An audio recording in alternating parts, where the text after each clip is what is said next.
From an early age, we are conditioned to think that some species matter more than others. We are taught that humans are more important than everything else, and we're taught to be very upset and angry when someone hurts a dog or a cat. But when it comes to animals like cows, pigs, sheep, chicken and fish, we are taught that their will to live does not matter. We learn all this from such a young age that it might feel like something we have always known. And so one day we hear someone say that the animals that we eat are actually intelligent, including chicken and fish. And that pigs, for example, are as intelligent as dogs, maybe even more. In the meat industry, pigs are kept inside their whole lives. They're only born and bred for one purpose, and that is to be slaughtered. They are killed by a person shooting a bolt into their brain to stun them, and then their throats are cut open. Since we grew up thinking that pigs live a happy life and then they are peacefully killed without knowing it, we will probably not want to listen to that person. If pigs are as intelligent as dogs, then how can we justify keeping them locked up their whole life and then killing them without blinking? If that person is right, it means that me and most of the people I know are heartless murderers of intelligent, smart animals. That's not true. I care about animals. I hate seeing animals being mistreated. That person must be wrong. And one day we meet a person who explains to us that for a cow to be able to produce milk, she needs to give birth. So she's repeatedly impregnated and gives birth to a calf about once a year. The calf is separated from its mother after birth so that all the milk she produces can be sold to humans. If the calf is male, he's killed and his meat is sold as a delicacy. If the calf is female, she will become a dairy cow too. Dairy cows only get to live as long as they produce enough milk. Generally, they are slaughtered after 4 or 5 years, which is about a quarter of the natural life of a cow.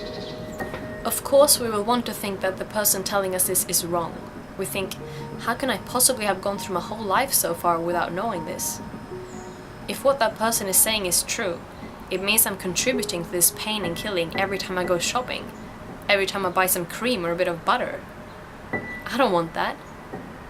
What they're saying cannot be right. In the egg industry, someone will tell us, there are as many male chicks born as females. But the male chicks are killed the same day they are born because they will not lay any eggs. The females get to live as long as they produce enough eggs. Normally they are slaughtered after about 1.5 to 2 years, which is about a fifth of a natural life of a chicken. So now I'm a baby chicken killer just for eating eggs? That's impossible. One day someone will tell us, dairy, eggs and meat, fish meat included, is actually not so healthy. It is proven that people who avoid all of these products and instead eat a whole foods, plant-based, healthy vegan diet live longer and healthier. Okay, that's just too much. If that person is speaking the truth, it means that I have caused hundreds of animals to die for no reason.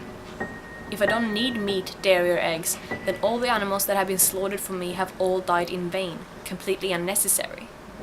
It can't be so. That person must have gotten it all wrong. When we grow up learning that the world works a certain way and then suddenly someone comes along and tells us things that don't fit into our reality, then it's much easier to deny that person than having to reconsider what we have seen as true our whole life. All I can tell you is that what that person said about the dairy, meat and egg industry is true. It is also true that animals are intelligent and they understand what is going on around them. It is also a fact that eating a whole foods, plant-based vegan diet is linked to a healthy, long life.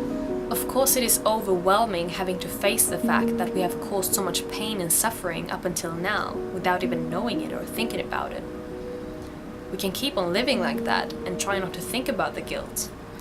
Or we can stop being true to ourselves, look at the world without blinders, start seeing animals for the amazing creatures that they are and start respecting them.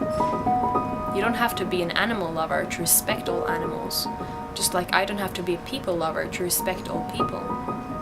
It's not really about love, it's about justice. No one deserves to die for someone else's pleasure, habit, or convenience.